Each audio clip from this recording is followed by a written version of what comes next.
85% of artists in major American art museum collections are white, and then 1.2% are black. The general public is not aware of the contributions African-American artists had made to American culture in general. First of all, it's an opportunity to see the lineage of African-American artists from the 19th century, the 20th century, and up to today, the 21st century. And I think the other thing that makes it vital and important, you see from these contemporary artists that we interviewed and shot in the film, people like Amy Sherald and Jordan Castile and Theaster Gates and Kehinde Wiley, the legacy of what David did in 2 centuries of Black American art, and the fact that that legacy continues.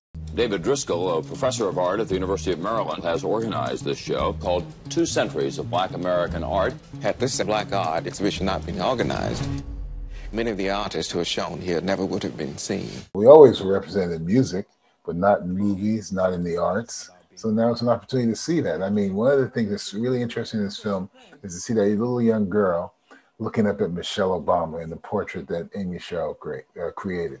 That's phenomenal. A Black artist is going to be able to see those people, really see them.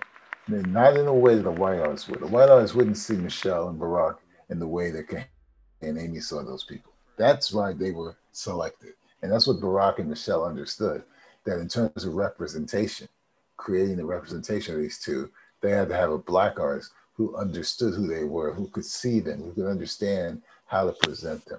It's important. We get to see ourselves.